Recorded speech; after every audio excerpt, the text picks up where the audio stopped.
Begin this और इसका introduction start करते हैं जी। तो सबसे पहले बड़ी सिंपल सी बात है कि activity based costing is one of the advanced, just give me a second, ये कुछ क्वेश्चन आंसर जो है वो बीच में आ जाते हैं।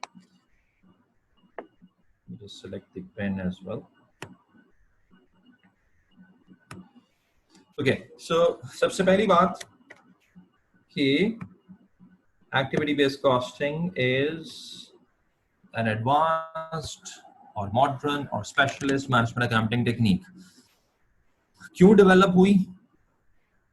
Because of certain changes in the business environment. अब जब मैं स्ट्रेटेजिक मैनेजमेंट अकाउंटिंग का ओरिएंटेशन भी दे रहा था तो मैं कह रहा था कि 1980s की इन्वायरमेंट में इतना कंपटीशन नहीं था, लेकिन उसके बाद की भी जो बिजनेस इन्वायरमेंट में उसमें काफी ज्यादा कंपटीशन आया।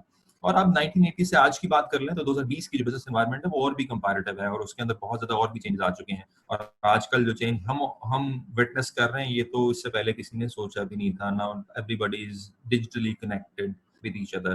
तो ये बात अंडरस्टैंड करें कि जब भी कोई टूल या कोई टेक्निक डेवलप होती है तो वो उस वक्त और हालात के हिसाब से डेवलप होती है। जितने भी सब्जेक्ट, जितने भी डिसिप्लिन डेवलप होते हैं वो उस दौर के हिसाब से डेवलप होते हैं। जैसे जैसे वक्त में बदलाव आता है, जैसे जैसे हालात बदलते हैं, तो उसलिए उन टेक्निक्स का बदलना भी जरूरी होता है और उनका एडवांस वर्जन लेके आना भी जरूरी होता है। क्योंकि होता यह है कि जब बिजनेस एनवायरनमेंट चेंज हो जाती है तो जो पिछली टेक्निक्स हैं वो लिमिट, उनमें लिमिटेशंस आ जाती हैं।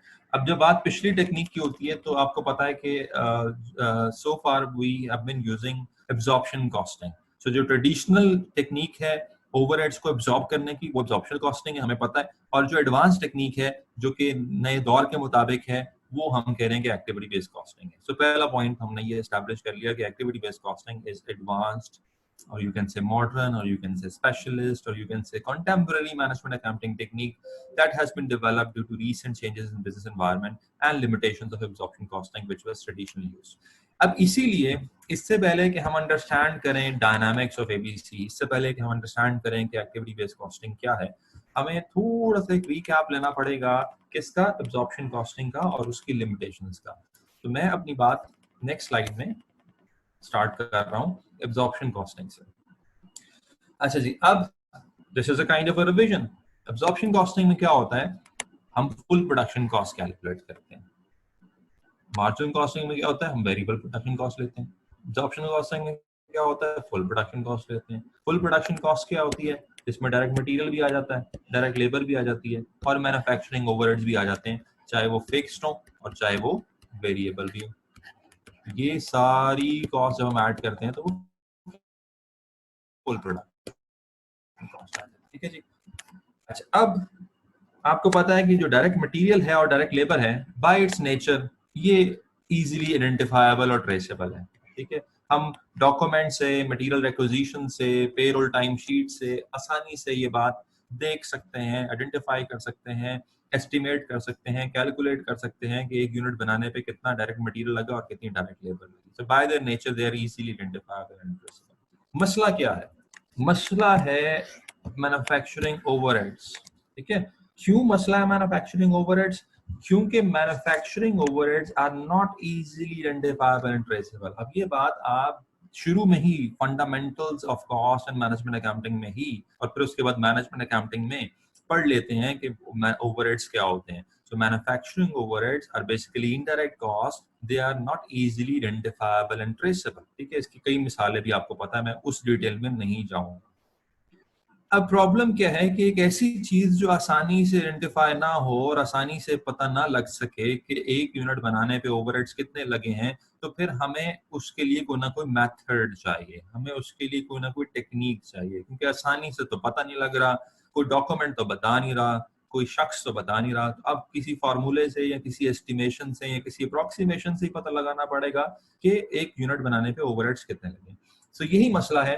क्या मसला, to find out the proper amount of overheads to assign to each product. ठीक है जी, कि हम कैसे कैसे ओवरहेड्स को असाइन करें टू ईच प्रोडक्ट। ठीक है जी।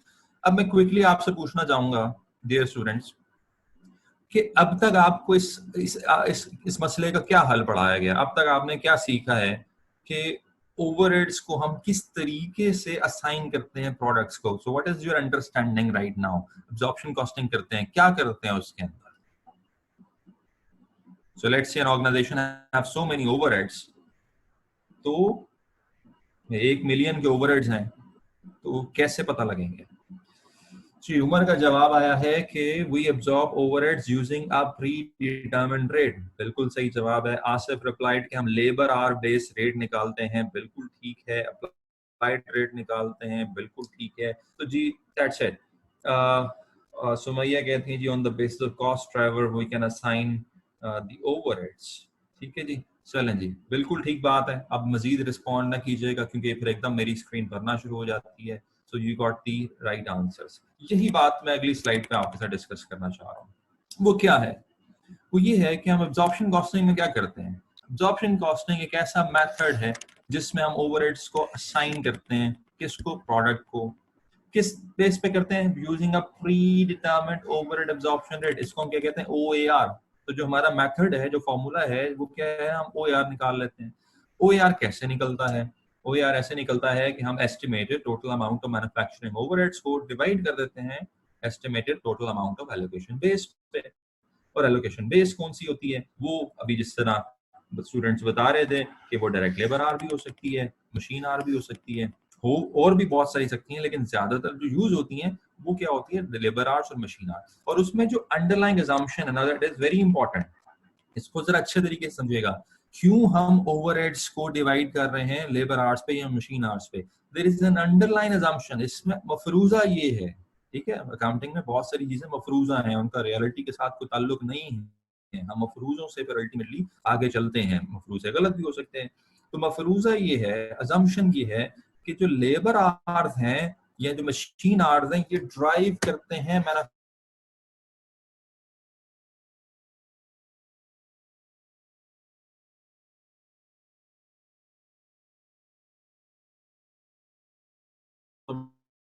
कॉस्ट ड्राइवर का. लेबर आवर्स ज्यादा लगेंगे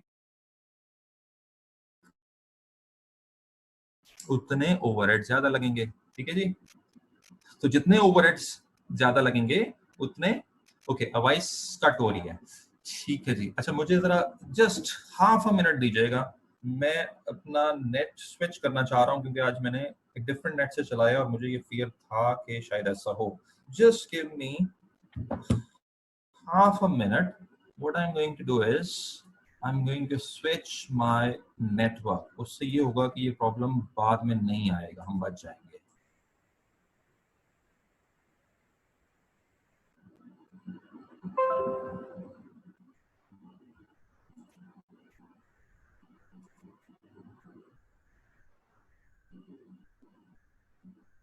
जी, अब होपफुली मेरी आवाज ठीक होगी. मैंने नेटवर्क स्विच किया है, तो मुझे जरा कोई कंफर्म कर दे कि अब मेरी आवाज ठीक आ रही है. और आसिफ ने पूछा कि पॉइंट रिपीट कर दे. मुझे बता दे जरा कौन सा पॉइंट रिपीट करना है.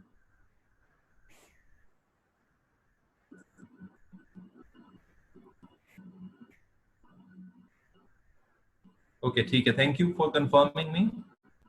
ठीक है जी, आवाज ठीक है. Now voice is clear. Okay, now stop it. ठीक है. अब OAR वाली बात से मैं दोबारा रिपीट करता हूँ. ठीक है जी. तो जरा अब कमेंट से ना बंद कर दें. तो OAR वाली बात क्या मैं बता रहा था कि हम एक OAR निकालते हैं by dividing estimated total amount of manufacturing overhead by total estimated amount of allocation base. अच्छा, अब इसमें मैं आपको ये पॉइंट बता रहा था कि इसमें हमारा एक मफरूजा है, असम्पशन है, और इस असम्पशन को जरूर समझिएगा. हमारी असम्पशन ये है कि लेबर आवर्स जिसकी बेस पे हम ओवरहेड्स को अप्लाई करते हैं वो ड्राइव करती है. और ड्राइव की जगह मैं एक और वर्ड लिख देता हूँ, वो कॉज करती है. किसको? मैन्युफैक्चरिंग ओवरहेड्स को. और इसी को हम कॉस्ट ड्राइवर भी कहते हैं. अब इसका मतलब ये है कि जितने ज्यादा डायरेक्ट लेबर आवर्स होंगे उतने ज्यादा मैन्युफैक्चरिंग ओवरहेड्स होंगे.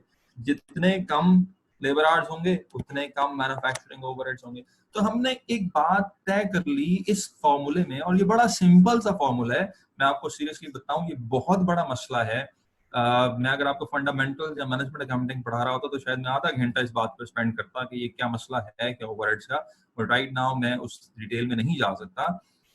तो इतने बड़े मसले का हमने इतना छोटा सा सोल्यूशन निकाला। देखिए मसला इतना बड़ा है कि हर इनडायरेक्ट कॉस्ट को हम एक पूल में डाल देते हैं, उसका हेड बना देते हैं मैन्युफैक्चरिंग ओवरहेड, वो मिलियंस में चले जाती है। फिर हम देखते हैं कि एक यूनिट को कितना चार्ज करें। उस मसले का हल हमने ये छोटा सा निकाला कि हमने टोटल ओवरहेड्स को टोटल आवर्स पे डिवाइड कर दिया, और जो भी रेट आया, तो लेट्स से अगर रेट आया है 10 पर आवर, तो अब अगर हमारे एक यूनिट में 2 घंटे लगे हैं तो हम उसको 20 रुपए चार्ज कर देंगे, अगर उस एक पे 3 घंटे लगे हैं तो हम उसको 30 रुपए चार्ज कर देंगे। ठीक है, तो हमने इस मसले का सोल्यूशन इस तरीके से निकाल लिया। अगेन रिपीट करूंगा, मफरूजा ये है कि लेबर आवर्स और मशीन आवर्स ओवरहेड्स को कॉज करते हैं, ओवरहेड्स के इंक्रीज और डिक्रीज होने का बाइस बनते हैं। अच्छा, अब इस स्टेज पे चलें, मैं अभी आपसे नहीं पूछता, आगे चलता हूँ फिर आपसे पूछता हूँ। अब हम जरा बात करते हैं इसकी प्रॉब्लम की, ये इस मफरूजे में प्रॉब्लम क्या है या ओवरऑल प्रॉब्लम क्या है, क्या ये बात ठीक है? सो let me elaborate on the problems with the problem. चलें जी, अब ये कहता है कि ये जो एब्जॉर्प्शन कॉस्टिंग का मफरूजा है, ये उस वक्त तो जरा सेंस मेक करता था, इसमें कोई सेंस थी, लॉजिक थी, ठीक है, लॉजिक थी। कब? अर्लियर पीरियड्स में, शुरू में। अच्छा, अब जब अर्लियर पीरियड्स की बात होती है तो ज़हन में रखिएगा कि किताबें इसको 1980 से बिफोर की बात करती हैं, ठीक है, 1980 बिफोर। अर्लियर पीरियड्स का मतलब कॉस्ट और मैनेजमेंट अकाउंटिंग में 1950, 60, 70, 80s है, ठीक है जी। उसके बाद जो चेंजेस हैं वो 80s ऑनवर्ड्स हैं। तो अब वो ये कहते हैं कि जी जो अजम्पशन हमने ली कि तमाम ओवरहेड्स का ताल्लुक लेबर आवर्स से, ये उस वक्त तो ठीक लगता था, उस वक्त समझ आता था, उस वक्त इसमें कोई लॉजिक थी, कोई रैशनल था, जब पिछले दौर में मैन्युफैक्चरिंग प्लांट और प्रोसेसेस सिंपल होते थे, सिंपल, लेबर इंटेंसिव होते थे, ज्यादा काम लेबर से होता था, और सिंपल का मतलब है कि इतने ज्यादा कॉम्प्लेक्स किस्म के डिजाइन और कॉम्प्लेक्स किस्म के प्रोसेसेस नहीं होते थे, लेबर इंटेंसिव होता था काम, और कंपनियां चंद प्रोडक्ट्स बनाती थी, चंद से मुराद लेट्स एक ही प्रोडक्ट बनाती थी, एक ही प्रोडक्ट का एक ही डिजाइन बनाती थी। तो उस वक्त जब काम लेबर इंटेंसिव ज्यादा होता था, सिंपल होता था, चंद प्रोडक्ट्स बनाए जाते थे, और जब जो है ज्यादा कंपोनेंट ऑफ कॉस्ट में लेबर की कॉस्ट होती थी, ठीक है, आपको पता है तीन कंपोनेंट्स हो गए, डायरेक्ट लेबर, डायरेक्ट मटेरियल और मैन्युफैक्चरिंग ओवरहेड्स। तो उस दौर में लेबर की जो कॉस्ट है ये प्रोपोर्शनली ज्यादा होती थी, ठीक है, लार्ज, प्रोपोर्शनली लार्ज, मटेरियल भी कह लें कि ज्यादा होता था, और ओवरहेड्स जो है वो स्मॉल अमाउंट में होते थे। इनके कहने का मतलब ये है कि अगर प्रोडक्ट की कॉस्ट 100 रुपए है, मैं हाइपोथेटिकली बता देता हूँ, तो लेट से 40 रुपए का मटेरियल और 50 रुपए की लेबर और 10 रुपए की ओवरहेड। तो मैं जरा हाइपोथेटिकली बता रहा हूँ, ये कोई फॉर्मूला नहीं है, समझाना ये चाह रहा हूँ कि पिछले दौर में ओवरहेड्स प्रोपोर्शनली कम होते थे और लेबर की कॉस्ट प्रोपोर्शनली ज्यादा होती थी। तो ऐसे दौर में ओवरहेड्स को लेबर की बेस पे चार्ज कर देना ठीक बात थी, जायज थी, समझ आता है कि जी इसका कोई ना कोई रिलेशनशिप बन रहा है। और वैसे भी चूंकि लेबर इंटेंसिव काम ज्यादा होता था, तो जितने घंटे लेबर ज्यादा लगाएगी तो जाहिर सी बात ओवरहेड्स इनकर होंगे, तो कहीं ना कहीं कनेक्शन था उसमें। अच्छा, अब द टुडेज मैन्युफैक्चरिंग एनवायरनमेंट, अब हम ये कह रहे हैं कि इट बिकम्स मोर कॉम्प्लेक्स, अब ये बड़ी कॉम्प्लेक्स हो गई। अब जरा कॉम्प्लेक्सिटी को समझने की कोशिश करते हैं, अगली स्लाइड में कॉम्प्लेक्सिटी है, लेकिन अब अगला पॉइंट ये है कि जब मैन्युफैक्चरिंग एनवायरनमेंट कॉम्प्लेक्स हो गई है, तो अगर अब हम फिर भी लेबर की बेस पे ओवरहेड्स को चार्ज करेंगे, तो फिर हमारी कॉस्टिंग ठीक नहीं होगी, कुछ प्रोडक्ट्स ओवर कॉस्ट हो जाएंगे, कुछ अंडर कॉस्ट हो जाएंगे। इसको मैं अभी इलाबोरेट नहीं कर पाऊंगा, इसको मैं आगे आएगा पॉइंट इलाबोरेट करूंगा। सिर्फ इस वक्त ये समझ लें कि अगर हम अभी भी इस एनवायरनमेंट में भी, जो कि कॉम्प्लेक्स है, और मैं अभी कॉम्प्लेक्स एनवायरनमेंट को डिफाइन करता हूँ अगले स्लाइड पे, अभी भी अगर हम पुराना सिस्टम यूज करेंगे तो कॉस्टिंग गलत हो जाएगी, कुछ प्रोडक्ट्स ओवर कॉस्ट हो जाएंगे, कुछ अंडर कॉस्ट हो जाएंगे, ठीक है जी। यहाँ पे लिखा हुआ है कि कॉम्प्लेक्स, इसको भी छोड़ देते हैं, हम आगे चलते हैं, समझते हैं कि आज के मैन्युफैक्चरिंग प्लांट्स और प्रोसेसेस हैं वो कैसे हैं। कॉम्प्लेक्स है, पहले बता दिया मैंने आपको, ठीक है जी। बड़े कॉम्प्लेक्स किस्म के डिजाइन और कॉम्प्लेक्स किस्म के प्रोसेसेस आजकल यूज होते हैं। ऑटोमेशन हो चुकी है, ज्यादातर काम मशीन से होता है, रोबोटिक मैन्युफैक्चरिंग हो रही है, computer aided design, computer aided manufacturing हो रही है, बल्कि आजकल 3D प्रिंटिंग की बात हो रही है। आजकल ऐसे बड़े बड़े 3D प्रिंटर्स आ गए हैं जिनको आप प्रोडक्ट वो कंप्लीट बना देते हैं। लेट्स से कंप्लीट गाड़ी, कंप्लीट कंप्यूटर, कंप्लीट एक प्रोडक्ट जो है वो एक ही मशीन निकाल देती है। तो ऑटोमेशन हो चुकी है और कंपनियां अब एक से ज्यादा प्रोडक्ट बना रही हैं, ना सिर्फ एक से ज्यादा प्रोडक्ट बना रही हैं बल्कि एक ही प्रोडक्ट के सैकड़ों डिजाइन बना रही हैं। ठीक है, अब वैरायटी बहुत है, ठीक है, वैरायटी बहुत है, डाइवर्सिटी भी है, वैरायटी भी है। एक कंपनी बहुत ज्यादा प्रोडक्ट्स बना रही है, फिर मुख्तलिफ प्रोडक्ट्स के मुख्तलिफ वर्जन्स बना रही है, और आजकल प्रोपोर्शनेटली ओवरहेड्स हैं वो ज्यादा अमाउंट में। तो अगर मैं पिछले वाली एग्जांपल को, हाइपोथेटिकल एग्जांपल को कंटिन्यू करूं, तो आज शायद ये हालात हैं कि अगर एक प्रोडक्ट की कॉस्ट 100 रुपए की है, तो लेट्स से उस पर 20 रुपए का मटेरियल, 30 रुपए की लेबर और 50 रुपए के ओवरहेड्स हैं। And this could go further as well, like ये भी हो सकता है कि 60 रुपए के ओवरहेड्स हैं, ये भी हो सकता है कि 70 रुपए के ओवरहेड्स हैं, कि 70% of the product cost is manufacturing overhead. तो पिछले दौर में ये ओवरहेड्स की कॉस्ट कम थी। अब नेचुरल सी बात है, जब ओवरहेड्स प्रोपोर्शनली बड़ी अमाउंट में होंगे तो ओवरहेड्स की इंपॉर्टेंस बढ़ जाएगी। जब ओवरहेड्स छोटी अमाउंट में थे तो ओवरहेड्स की इंपॉर्टेंस इतनी नहीं थी, अब ओवरहेड्स बड़ी अमाउंट में है तो इनकी इंपॉर्टेंस बहुत बढ़ गई। अब हमें एक्यूरेट मेथड चाहिए, ठीक है जी। तो use proportionally small amount of direct labour, making direct labour as poor allocation base. अब हमें वो जो लॉजिक थी वो लॉजिक कोलैप्स हो जाती है, ठीक है जी। हमने वो सिस्टम जो है एब्जॉर्प्शन कॉस्टिंग वाला इस बेस पे बनाया था कि चूंकि लेबर ड्राइव कर रही है ओवरहेड्स को, चूंकि लेबर से ज्यादा काम हो रहा है, चूंकि लेबर इंटेंसिव काम है, लेबर के लगने से दूसरी ओवरहेड कॉस्ट ज्यादा लग रही है, और चूंकि ओवरहेड कॉस्ट कम है, लेबर की कॉस्ट ज्यादा है, तो हम लेबर की बेस पे ओवरहेड्स को एलोकेट कर देते हैं। उस वक्त ठीक था, बट अब एक तो लेबर इंटेंसिव काम नहीं है, मशीन इंटेंसिव काम है, लेबर की वजह से तो ओवरहेड्स नहीं लग रहे, शायद मशीन इंटेंसिव हो रहा है। और मशीन इंटेंसिव में भी हम ये नहीं कहना चाह रहे कि जितने मशीन आवर्स ज्यादा लगेंगे उतने ओवरहेड ज्यादा लगेंगे तो हम एलोकेशन बेस चेंज कर देते हैं, बल्कि अब हम ये कहना चाह रहे हैं कि यहाँ पे अब ओवरहेड्स जो है वो बहुत ज्यादा बढ़ भी गए हैं, और उसका कनेक्शन जोड़ना लेबर के साथ और मशीन आवर्स के साथ वो अब रियलिस्टिक नहीं रहा। अभी हम इस पर फर्दर एलैबोरेट भी करते हैं कैसे रियलिस्टिक नहीं रहा। तो एक पॉइंट और हमने एस्टेब्लिश कर लिया, और वो ये है कि चूंकि वक्त और हालात बदल गए हैं, पिछले अदवार में जो मैन्युफैक्चरिंग का तरीकाकार था वो और था, और आज का जो तरीकाकार है और है। पिछले अदवार में ओवरहेड्स का प्रोपोर्शन और आज का ओवरहेड्स का प्रोपोर्शन चूंकि बदल गया है, तो पिछले अदवार वाली हम अगर टेक्निक यूज करेंगे तो उससे हमारी कॉस्टिंग डिस्टर्ब होगी, कॉस्टिंग रॉन्ग हो जाएगी, ठीक है जी। तो ये पॉइंट हमने एस्टेब्लिश कर लिया। तो अब ये कहते हैं जी, जब मैन्युफैक्चरिंग प्रोसेस ज्यादा कॉम्प्लेक्स होगा तो हमें क्या करना चाहिए। वो कहते हैं जी हमें मल्टीपल बेस यूज करनी चाहिए, फिर एक बेस नहीं हो सकती।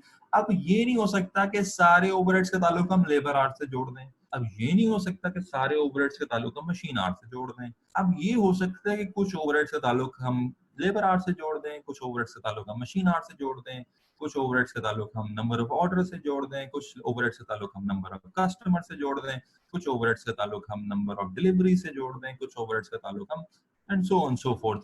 सो आज का जो कॉम्प्लेक्स सिस्टम है, क्योंकि उसमें वैरायटी ज्यादा है, डाइवर्सिटी ज्यादा है, मल्टीप्लिसिटी ज्यादा है, तो फिर हम सिंप्लिसिटी कैसे लेके आ सकते हैं। तो यहाँ पे एक आर्ग्यूमेंट आ गया, सिंप्लिसिटी वर्सेस मल्टीप्लिसिटी। तो आज हम मल्टीप्लिसिटी में जी रहे हैं, मल्टीप्लिसिटी। तो चूंकि मल्टीप्लिसिटी आ चुकी तो फिर एलोकेशन बेस मल्टीपल होनी चाहिए। तो अब फिर मैनेजर्स क्या करें, तो अब हम कहते हैं जी managers activity based costing use करें। और एक्टिविटी बेस्ड कॉस्टिंग क्या है? So activity based costing is an alternative approach, एक मुतबादिल अप्रोच है। किसके मुतबादिल? एब्जॉर्प्शन कॉस्टिंग के मुतबादिल। और इसमें हम करते क्या है? ABC is an overhead cost allocation system that allocates overheads to multiple activity cost pools and then assign the activity cost pool to the products or services by means of cost driver. तो अभी भी method वही है, अभी भी हम वो OAR ही निकाल रहे हैं, अभी भी हम ओवरहेड्स को किसी ना किसी बेस पे ही चार्ज करेंगे। लेकिन अब वो जो पहले एक ग्रुप था ओवरहेड्स का, अब उसके मल्टीपल कॉस्ट पूल्स बना देंगे। अब वो जो एक ड्राइवर था अब उसके मल्टीपल ड्राइवर्स बना देंगे। अब वो जो एक रेट था अब उसके मल्टीपल रेट्स बना देंगे। अब वो जो पहले एक दफा अप्लाई होता था मल्टीपल दफा अप्लाई कर देंगे। तो जितनी कॉम्प्लेक्सिटी हमारी मैन्युफैक्चरिंग प्रोसेसेस में आ गई है उतनी ही कॉम्प्लेक्सिटी भी हमारी कॉस्टिंग में भी आएगी, तो मसला हल हो जाएगा। तो यहाँ तक जो है हमने ये बात की और मैं फिर ABC पे बाद में जाता हूँ। फिलहाल मुझे को कमेंट दे दें अगर आपको ये बातें समझ आई हैं, नहीं आई, कोई क्वेरी है तो हम यहाँ पे पहले उस क्वेरी को सेटल कर लेते हैं।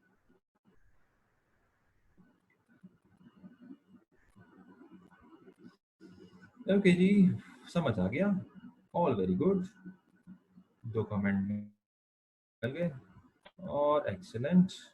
अच्छा जी, एक सवाल जिसमें से निकल आया, बाकी तो कॉम्प्लीमेंट्स है, और वो है एक्टिविटी कॉस्ट पूल्स क्या होते हैं ये बता दें। ऊपर मैं बिल्कुल आपको ही बताता हूँ, ये इनफैक्ट अभी अगली स्लाइड का हिस्सा है, तो अभी आपको जवाब ऑटोमेटिकली मिल जाएगा।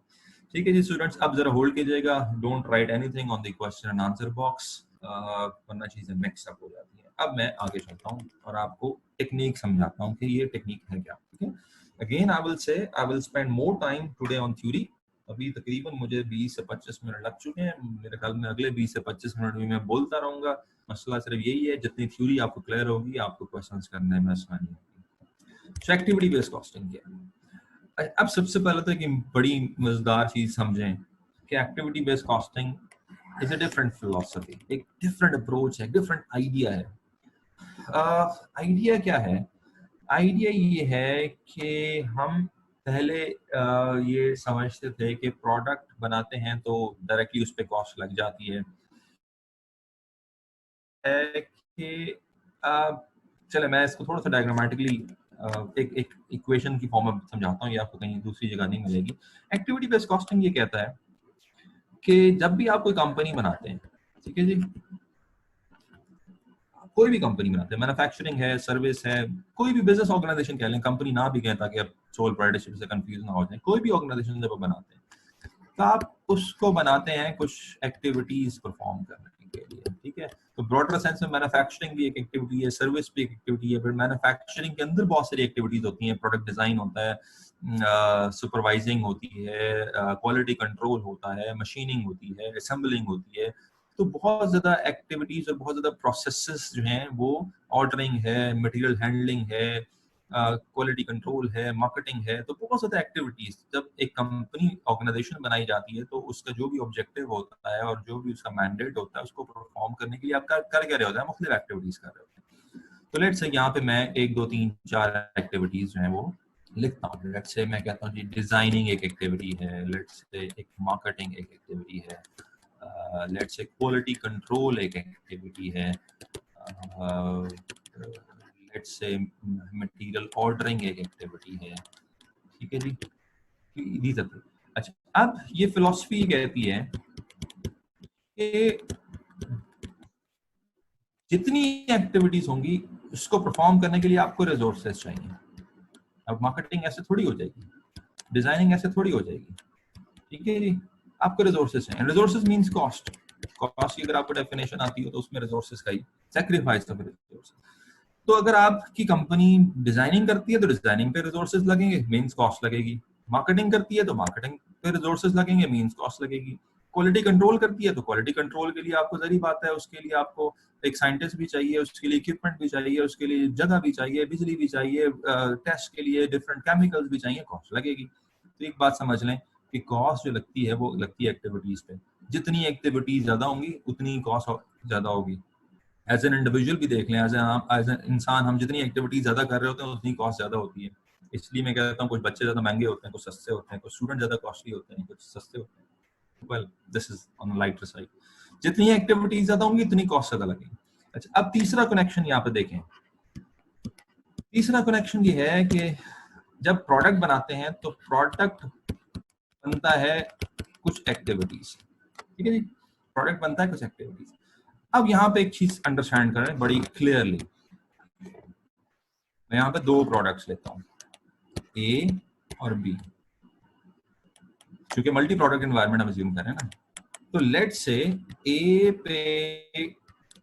पे डिजाइनिंग रिक्वायर्ड है, क्योंकि ए जो है वो कस्टमाइज्ड प्रोडक्ट है, कस्टमर हमें डिजाइन करवाता है, कस्टमाइज करवाता है, फिर हम बनाते हैं। बी पे डिजाइनिंग नहीं लगती क्योंकि वो स्टैंडर्ड कंपोनेंट है, हम साल से बना रहे हैं।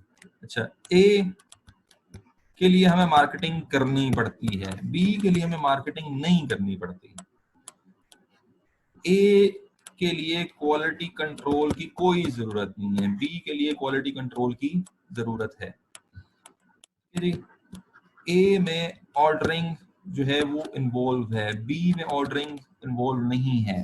ठीक है, अभी जरा ज्यादा परेशान ना होगा इन एक्टिविटीज को समझने में, मोटी मोटी बात समझे।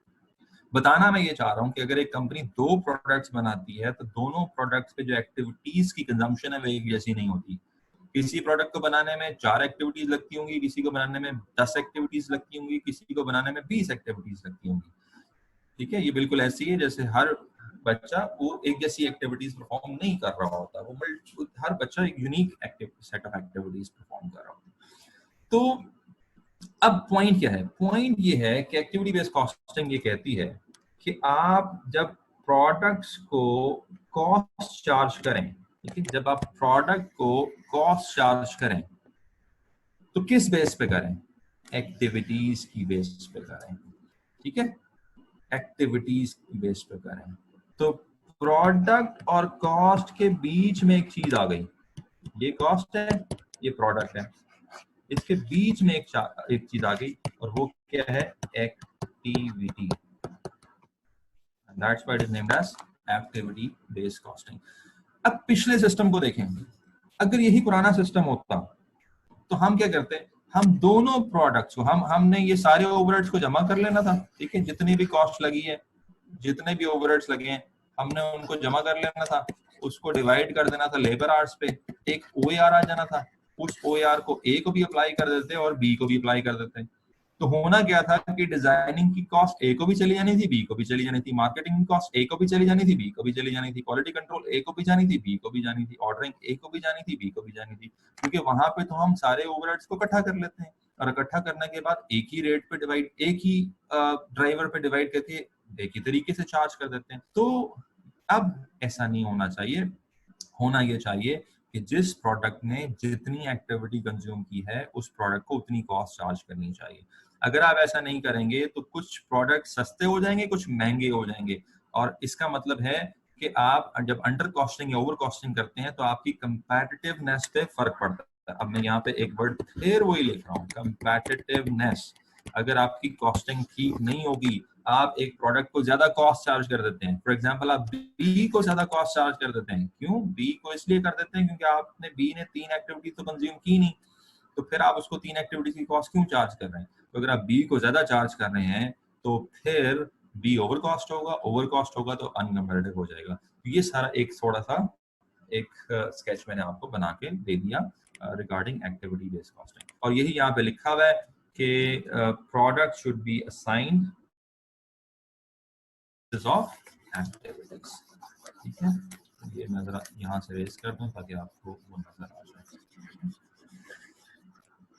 सो रैशनल क्या है जी? प्रोडक्ट एक्टिविटीज कंज्यूम करते हैं, एक्टिविटीज कॉस्ट कंज्यूम करती हैं, लिहाजा प्रोडक्ट को आप असाइन करें cost on the basis of activities, क्योंकि मुख्तलिफ प्रोडक्ट मुख्तलिफ एक्टिविटीज कंज्यूम करते हैं, तो इसलिए आप उनको मुख्तलिफ तरीके से कॉस्ट असाइन करें। यहाँ पे एक और बड़ा इंपॉर्टेंट पॉइंट लिखा हुआ है, मैं जस्ट उसको हाईलाइट करता हूँ कि जो सिंपल प्रोडक्ट्स होते हैं दे कंज्यूम लेस एक्टिविटीज, जबकि जो कॉम्प्लेक्स प्रोडक्ट्स होते हैं दे कंज्यूम मोर एक्टिविटीज। तो इसका मतलब ये हुआ कि सिंपल प्रोडक्ट्स को कम कॉस्ट चार्ज होनी चाहिए और कॉम्प्लेक्स प्रोडक्ट को ज्यादा कॉस्ट चार्ज होनी चाहिए। अब जाहिर सी बात है, जो कस्टम प्रोडक्ट है वो कॉम्प्लेक्स होगा, जो स्टैंडर्ड प्रोडक्ट है वो सिंपल होगा। अभी ये सिंपल कॉम्प्लेक्स की बातें भी आगे हम देखते हैं।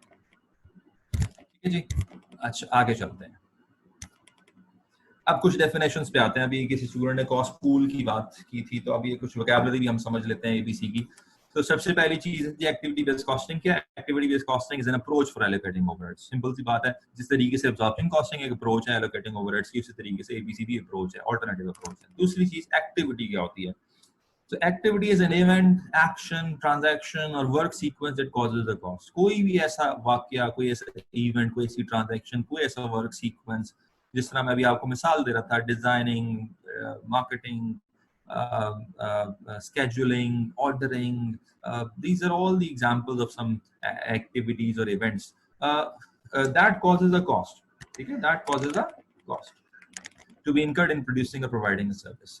तो आपको पता है कि एक्टिविटी एक सॉर्ट ऑफ वर्ब है, एक सॉर्ट ऑफ वर्ब जिसमें आप कहते हैं कोई भी ऐसा काम जिससे आपकी कॉस्ट इनकर हो रही हो। अच्छा, अब आ जाए एक्टिविटी कॉस्ट पूल पे, इंपॉर्टेंट है जी।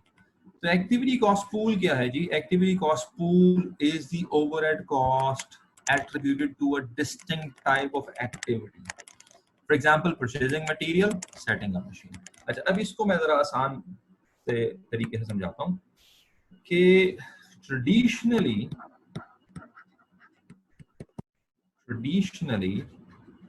हमारा एक ही एक्टिविटी पूल होता था। पूल को आप तालाब समझ लें, पूल को आप कलेक्शन समझ लें, जी मैंने एक सर्कल बनाया, ये पूल समझ लें, ठीक है। तो ट्रेडिशनली जितने भी मैन्युफैक्चरिंग ओवरहेड्स होते थे, हम इसको एक ही जगह इकट्ठा कर लेते थे, मैन्युफैक्चरिंग ओवरहेड। तो हम क्या करते थे कि जितना भी हमारा इनडायरेक्ट मटेरियल लगा, जिस भी डिपार्टमेंट में लगा, जितनी भी हमारी इनडायरेक्ट लेबर लगी, जिस भी डिपार्टमेंट में लगी, जितने भी हमारे इनडायरेक्ट एक्सपेंसेस लगे, जिस भी डिपार्टमेंट में लगे, सब इकट्ठा कर लिया। पता लगा ये कितने हो गए जी? 1 मिलियन। अब ये क्या है? ये पूल है, ये पूल है, ये कलेक्शन है, ठीक है, ये कलेक्शन ओवरहेड्स की।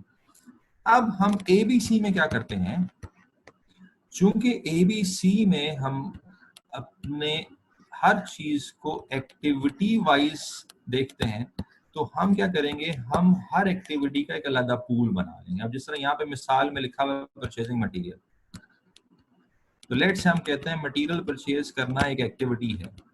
तो मटेरियल को परचेज करने पे जितना भी इनडायरेक्ट मटेरियल लगा, जितनी भी इनडायरेक्ट लेबर लगी, जितने भी इनडायरेक्ट एक्सपेंसेस लगे, वो हमने इकट्ठे कर लिए। तो ये क्या कहलाएगा? ये पूल कहलाएगा परचेजिंग मटेरियल का। फिर हमने कहा कि सेटिंग अप मशीन्स एक एक्टिविटी है। तो मशीन सेटअप पे जितना भी मटेरियल लगा, जितनी भी लेबर लगी, जितने भी इंडायरेक्ट एक्सपेंसेस बने, उसको जब इकट्ठा कर लेंगे तो क्या बन जाएगा? पूल बन जाएगा। किसका? सेटअप का। तो इसी तरीके से हमारी जितनी भी एक्टिविटीज होंगी, हम उतने पूल्स बना लेंगे। तो बस यूं समझें कि हमने एक पूल को अब डिवाइड कर दिया है मल्टीपल पूल्स में, क्योंकि पहले हम एक एक्टिविटी समझते थे कि बस मैन्युफैक्चरिंग है तो एक एक्टिविटी, अब हम उसके अंदर मुख्तलिफ एक्टिविटीज देख रहे हैं। तो एक पूल को हमने डिवाइड कर दिया मुख्तलिफ पूल्स में, ठीक है। तो ये था आपका एक्टिविटी कॉस्ट पूल। और आखिरी चीज जो है इसके अंदर, वो है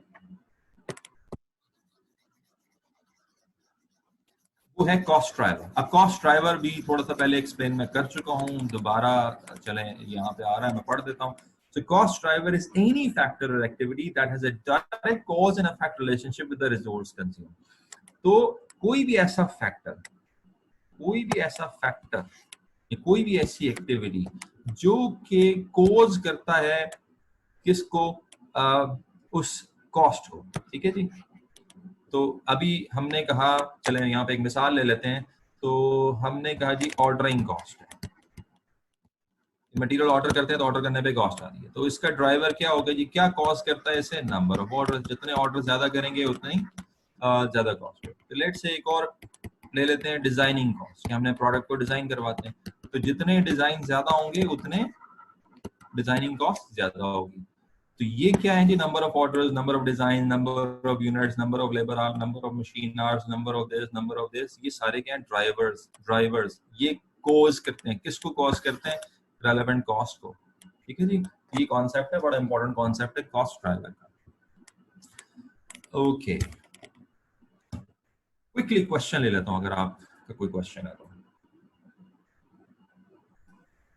समझ आ गया? कॉस्ट पूल, ड्राइवर्स, वोकैबुलरी सारी की सारी, क्योंकि अब हम स्टेप्स पे जाएंगे।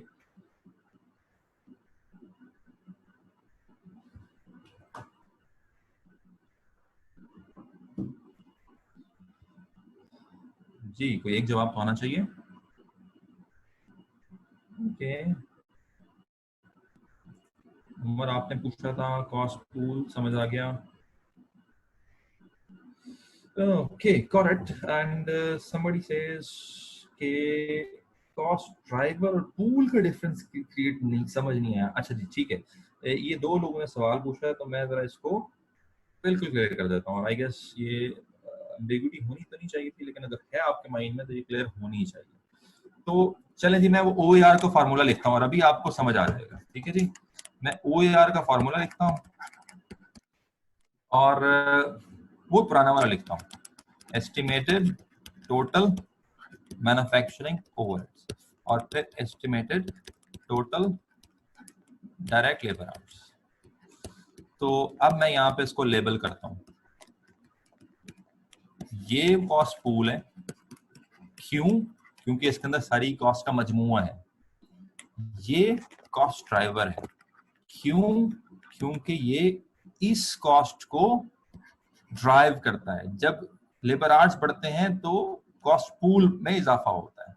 ठीक है, तो अब यहाँ पे मैंने आपको बताया ऑर्डरिंग कॉस्ट। जब आप तमाम ऑर्डरिंग कॉस्ट को एक्यूमुलेट करेंगे, जमा करेंगे, तो वो कहलाएगा कॉस्ट पूल।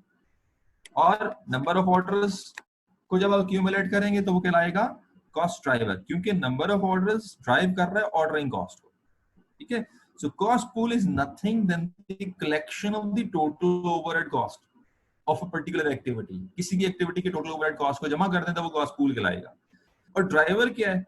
कोई भी ऐसा फैक्टर जो उस कॉस्ट पूल में इंक्रीज और डिक्रीज का बाइस बन रहा है।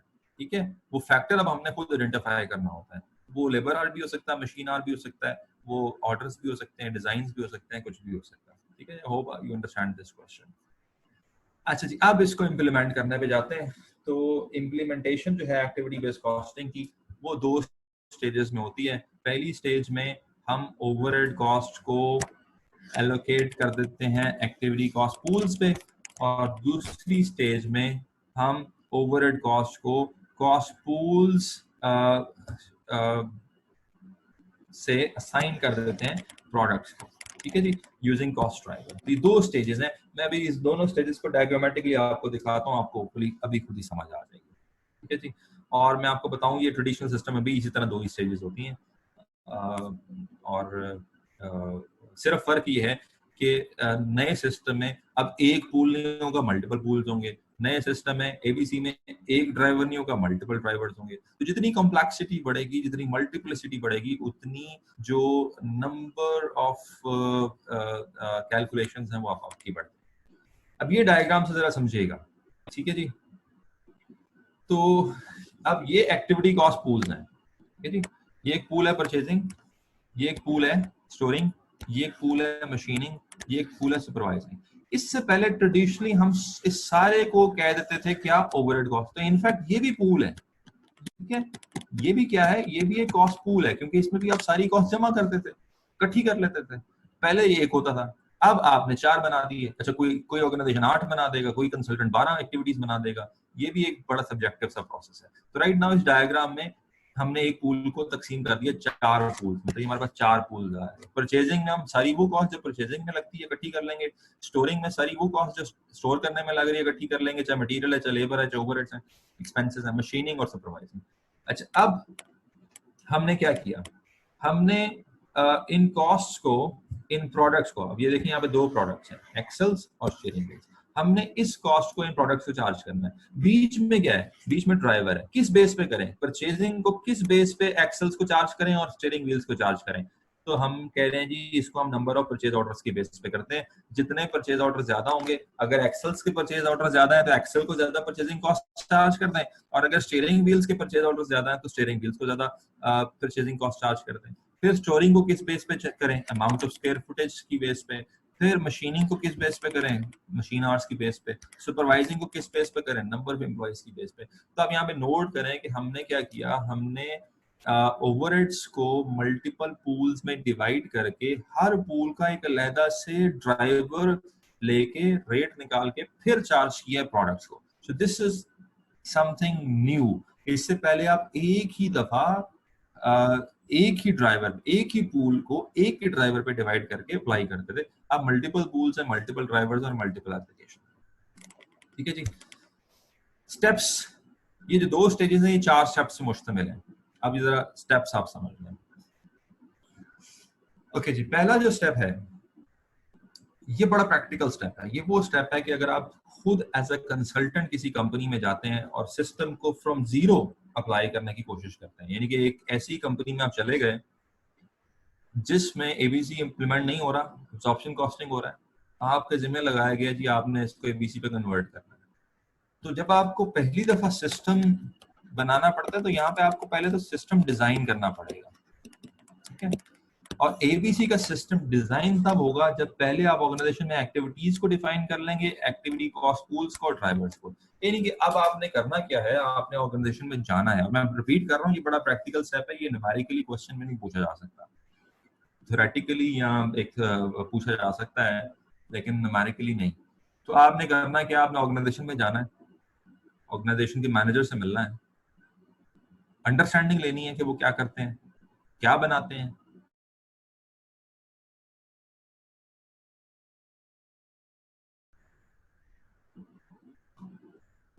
वॉइस क्लियर नहीं है? अच्छा, बीच में मुझे शायद कॉल आ गई थी, इस वजह से क्लियर ना। आप क्लियर है? हाँ ठीक है, वो बीच में बस एक कॉल आई है तो जिसकी वजह से, क्योंकि मैं अब वो जैस का सिस्टम यूज कर रहा था तो कॉल की वजह से वॉइस में इंटरप्शन आई होगी। कॉल अब मैंने ड्रॉप कर दी तो होपफुली अब ठीक हो जाएगा। ठीक है, तो आपने ऑर्गेनाइजेशन में जाना है, जाके इंटरव्यूज के थ्रू एक्टिविटीज को डिफाइन करना है, पूल्स बनाने, पूल्स को डिफाइन करना है और कॉस्ट ड्राइवर्स तय कर लेना है। आपको प्रैक्टिकली क्वेश्चन में, न्यूमेरिकल में ये सारी चीजें बताई होंगी। क्वेश्चन बता रहा होगा कि ये कंपनी है, ये उसके प्रोडक्ट्स हैं, ये उसकी एक्टिविटीज हैं, ये उसके पूल्स हैं, ये उसके ड्राइवर्स हैं। ठीक है जी, ये बड़ा अप्लाइड स्टेप है, आपको फिर करना नहीं पड़ेगा। तो अब जब आपने एक्टिविटीज बना लिया, पूल्स बना लिए, कॉस्ट ड्राइवर्स बना लिए, तो फिर दूसरा स्टेप ये है कि अब आपने ओवरहेड्स को, जो टोटल ओवरहेड्स से आपने उनको असाइन कर देना है एक्टिविटी कॉस्ट पूल्स को। इसको मैं यूं समझाना चाहूंगा कि ये आपके ओवरहेड्स है, तो ये लेट्स से 1 मिलियन के ओवरहेड्स है। तो आपने बताना है इसमें से कि इस 1 मिलियन में से परचेजिंग के कितने ओवरहेड्स हैं, स्टोरिंग के कितने हैं, मशीनिंग के कितने हैं और सुपरवाइजिंग के कितने हैं। अच्छा, ये भी जो प्रोसेस है ये भी बड़ा सब्जेक्टिव है और ये भी इंटरव्यू बेस्ड होता है। आपने ऑर्गेनाइजेशन में ऑर्गेनाइजेशन के लोगों से ही समझ के ये वाली एलोकेशन करनी होती है। ज्यादा से ज्यादा आप थोड़ी सी कंपटीशन करते हैं, अदरवाइज वही बताते हैं। ये दो स्टेप तो हो गए बड़े अप्लाइड। अब तीसरे स्टेप से आपका ना न्यूमेरिकल स्टार्ट हो जाता है। ये दो स्टेप्स नॉर्मली क्वेश्चंस में, न्यूमेरिकल्स में आपको गिवन होते हैं। अभी मैं आपको डेमोन्स्ट्रेशन क्वेश्चन कराऊंगा, आपको बिल्कुल समझ आ जाएगी। अभी आप शायद कंफ्यूज हो रहे हैं तो पता नहीं ये क्या करना पड़ गया, लेकिन न्यूमेरिकल्स आपको बिल्कुल समझ आ जाएगी। ये दो स्टेप्स हमें रेयरली करने पड़ते हैं, लेकिन फिर भी थ्योरेटिकली पता होना चाहिए कि भाई ये इंप्लीमेंट कैसे होता है। अब जो, अच्छा जी, अब somebody is raising hand, Mavish Azam। अच्छा, I guess you might be a new student, तो raising hand is not allowed। जो भी आपकी क्वेश्चन क्वेरी है, क्वेश्चन एंड आंसर बॉक्स में लिख दें, मेरे तक पहुंच जाएगी। I will be able to respond it. I have no mechanism to allow you to speak. ठीक है जी। सो 3, अब जो आपको काम करना पड़ता है वो है स्टेप 3 और स्टेप 4। ये न्यूमेरिकली आपको करना पड़ता है। अच्छा, ये स्टेप हम वैसे ही कर रहे होते हैं अब तक। क्या स्टेप है? ओआर निकालें। पहले हम एक ओआर निकालते थे, अब वो कहते हैं कि हर पूल का अलग से ओआर निकाल दें। तो अब हम ओएआर परचेजिंग का अलग निकाल रहे होंगे। ठीक है जी। अब हम ओएआर स्टोरिंग का अलग निकाल रहे होंगे। अब हम ओएआर सुपरवाइजिंग का अलग निकाल रहे होंगे। तो मैंने आपको बार बार बताया है कि चूंकि इसमें मल्टीपल पूल्स होते हैं तो मल्टीपल ड्राइवर्स को यूज करते हुए मल्टीपल रेट्स निकाल लेंगे, तो इसमें क्या मसला है। और चौथा स्टेप फिर ये होगा कि अब इन रेट्स को हम अप्लाई करेंगे और इन रेट्स को अप्लाई करके कॉस्ट हम असाइन करेंगे। किसको? प्रोडक्ट्स को। तो ये भी स्टेप हम नॉर्मली कर रहे होते हैं एब्जॉर्प्शन कॉस्टिंग में। हम रेट निकालने के बाद उस रेट को अप्लाई करके ओवरहेड्स को असाइन भी कर रहे होते हैं।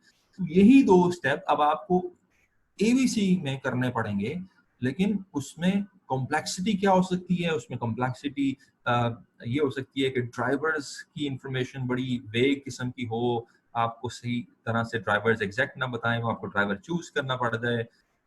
तो इसमें आगे थोड़ी सी कॉम्प्लेक्सिटी होगी। और इन इटसेल्फ इसमें ये कॉम्प्लेक्सिटी तो है ही कि आपने मल्टीपल रेट्स, मल्टीपल पूल्स और मल्टीपल कैलकुलेशंस करनी होती हैं, जहां से स्टूडेंट जो है अक्सर कंफ्यूज हो जाता है। जब आपने ये कर लिया तो फाइनल स्टेप है कि आपने मैनेजमेंट रिपोर्ट बनानी है। आपको मुख्तलिफ रिपोर्ट्स बनाने को कहा जा सकता है। प्रोडक्ट की प्रॉफिटेबिलिटी रिपोर्ट भी हो सकती है, कस्टमर की भी हो सकती है। तो ये इसको हम बिल्कुल एंड में देखेंगे। तो आप बस यूं समझें कि आपके दो स्टेप जो हैं वो बड़े प्रैक्टिकल से हैं, जो आप शायद उसी वक्त कर सकेंगे जब आप किसी जॉब एनवायरनमेंट में होंगे। और numerically and for exam purposes ये दो स्टेप्स आप तकरीबन हर सवाल में कर रहे हैं। ठीक है जी। तो इस डायग्राम को भी देखने की जरूरत नहीं है, ये वही बात है।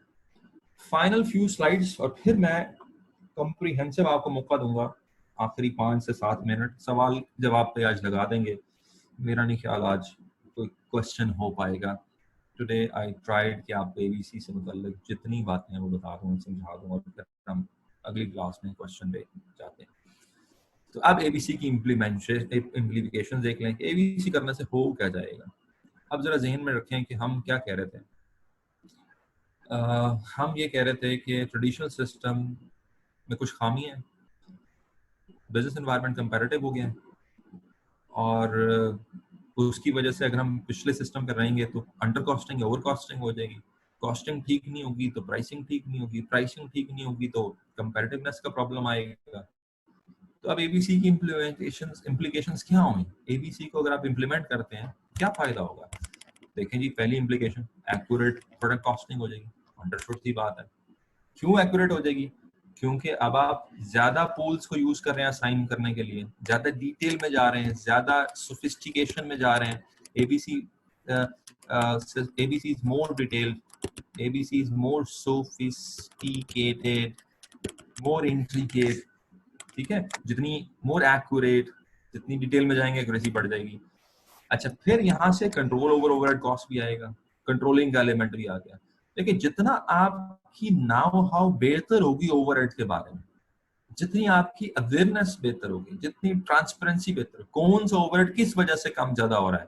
पहले हम कहते थे सारे ओवरहेड लेबर आवर की वजह से कम ज्यादा हो रहे हैं, अब इनका नहीं, परचेजिंग का ताल्लुक इससे है, स्टोरिंग का ताल्लुक इससे है। तो हमारी ओवरहेड की जो अंडरस्टैंडिंग है वो बेहतर हो रही है एबीसी में। तो जब ओवरहेड की अंडरस्टैंडिंग बेहतर होगी तो हम ओवरहेड को ज्यादा कंट्रोल कर सकेंगे। क्योंकि देखें जी, ओवरहेड को अगर कंट्रोल करना है तो ड्राइवर को कंट्रोल करो जो उसको कॉज कर रहा है। तो अगर मैंने डिजाइनिंग कॉस्ट कंट्रोल करना है तो मुझे नंबर ऑफ डिजाइन को कंट्रोल करना पड़ेगा, और अगर मैंने स्टोरिंग कॉस्ट को कंट्रोल करना है तो वो उसका जो भी ड्राइवर है उसको मुझे कंट्रोल करना पड़ेगा। तो basically this results in enhance control over overhead cost, better management decision. जाहिर सी बात है, कॉस्टिंग बेहतर होगी तो प्राइसिंग बेहतर हो जाएगी, और हमारी जो अल्टीमेट डिसीजन मेकिंग है वो बेहतर हो जाएगी। एक इंपॉर्टेंट इम्प्लीकेशन जो अक्सर क्वेश्चंस के एंड में एज अ थ्योरेटिकल क्वेश्चन पूछ ली जाती है, वो ये है कि overhead cost has shifted from high volume product to low volume product. तो जब आप एबीसी यूज करते हैं तो overhead cost high volume product से लो वॉल्यूम प्रोडक्ट में शिफ्ट हो जाती है। अब हाई वॉल्यूम प्रोडक्ट वो है जो लार्ज क्वांटिटीज में बन रहे होंगे, एक स्टैंडर्ड प्रोडक्ट है उसके आप 1 लाख यूनिट्स बना रहे हैं। और लो वॉल्यूम प्रोडक्ट वो है जो कम क्वांटिटीज में बन रहा है, ज्यादा सेटअप्स लग रहे हैं, ज्यादा डिजाइन लग रहे हैं। तो नेचुरली जो लो वॉल्यूम प्रोडक्ट है ये थोड़ा सा कॉम्प्लेक्स होता है, जो हाई वॉल्यूम प्रोडक्ट है वो जरा सिंपल होता है। तो एब्जॉर्प्शन कॉस्टिंग में और एक्टिविटी बेस्ड कॉस्टिंग में होता ये है कि, और ये इसको हम न्यूमेरिकली कल देख लेंगे, कि हाई वॉल्यूम प्रोडक्ट को एब्जॉर्प्शन कॉस्टिंग में हाई वॉल्यूम इज सिंपल, यहाँ पे सिंपल भी लिख देता हूँ, and low volume is complex. तो होता ये है कि एब्जॉर्प्शन कॉस्टिंग में जो ज्यादा कॉस्ट चार्ज हो जाती है वो चार्ज हो जाती है आपकी, hold on, just let me rethink about it. यहाँ पे दो चीजें मैंने ले ली हैं जिसकी वजह से थोड़ी सी कंफ्यूजन क्रिएट हो रही है। हाई वॉल्यूम लो वॉल्यूम जी, तो एब्जॉर्प्शन कॉस्टिंग में हाई वॉल्यूम को कम कॉस्ट चार्ज हो जाती है, ठीक है, और लो वॉल्यूम को जो है वो ज्यादा कॉस्ट चार्ज हो जाती है। हाई वॉल्यूम जो कि सिंपल है उसको एब्जॉर्प्शन कॉस्टिंग में ज्यादा कॉस्ट चार्ज हो जाती है। ज्यादा कॉस्ट इसलिए चार्ज हो जाती है क्योंकि वो कॉस्ट एवरेज होके तमाम प्रोडक्ट्स को चली जाती है, चाहे वो सिंपल हो चाहे वो कॉम्प्लेक्स हो। तो एब्जॉर्प्शन कॉस्टिंग में सिंपल प्रोडक्ट्स को कॉस्ट ज्यादा चार्ज हो जाती है और जो कॉम्प्लेक्स प्रोडक्ट्स को कॉस्ट कम चार्ज हो जाती है। और यही फिर एक्टिविटी बेस्ड कॉस्टिंग उसको करेक्ट करता है। Activity based costing simple product को कम कॉस्ट चार्ज करता है और कॉम्प्लेक्स प्रोडक्ट्स को ज्यादा कॉस्ट चार्ज करता है। आई एम सॉरी अगर इस पर कंफ्यूजन क्रिएट हो रही है, हम इसको फर्दर जब न्यूमेरिकली भी कर लेंगे इसको हम जरा दोबारा एलैबोरेट करेंगे। ये बड़ा इंपॉर्टेंट पॉइंट है। अभी आप बेसिकली लिखने के लिए लिख लें, रट्टा मारने के लिए मार लें कि एक्टिविटी बेस्ड कॉस्टिंग जो है वो कॉम्प्लेक्स प्रोडक्ट्स को ज्यादा कॉस्ट चार्ज करता है। लॉजिकल भी है क्योंकि उसमें एक्टिविटीज ज्यादा लग रही होती हैं, और सिंपल प्रोडक्ट को कम कॉस्ट चार्ज करता है। लॉजिकल भी है क्योंकि उसमें एक्टिविटीज कम लग रही होती हैं, and vice versa for absorption costing. ठीक है जी, और ये बल्कि अगला पॉइंट भी यहाँ पे लिखा भी हुआ है, तो ये शायद ये फर्दर क्लैरिफाई कर दे कि low volume products often requires more special handling assigning overheads using ABC will usually increase the cost per unit of low volume products. चलें जी, आखिरी स्लाइड जी, आखिरी स्लाइड, लिमिटेशंस। ओवरहेड्स अगर आप एबीसी के थ्रू अप्लाई करेंगे तो उसकी मेजर लिमिटेशन ये है कि एबीसी बड़ा एक्सपेंसिव है। जाहिर सी बात है, इसमें लोग इन्वॉल्व होंगे, एक टीम बनाई जाएगी, वो सर्वे, वो इंटरव्यूज करेगी, टाइम स्पेंड होगा, रिसोर्सेज स्पेंड होंगे, फिर ये सारी डिटेल्स में जाएंगी। तो इट्स एक्सपेंसिव। तो आपको ये जरूर देखना है कि इसको इम्प्लीमेंट करने से जो कॉस्टिंग बेनिफिट्स हैं वो क्या इसकी अपनी कॉस्ट से कम है या ज़्यादा है। तो जब भी हम नया टूल या नई टेक्निक या नया सिस्टम लेके आते हैं तो हम कॉस्ट बेनिफिट एनालिसिस जरूर करते हैं। तो ये बार टाइम कंज्यूमिंग भी है, एक्सपेंसिव भी है, कॉम्प्लेक्स भी है, गलती के चांसेस भी ज़्यादा है।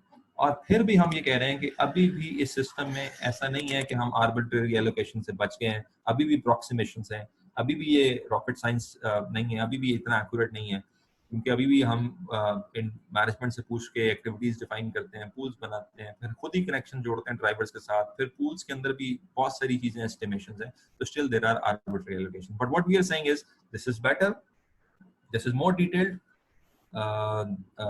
this is more fair, and this results in comparative advantage.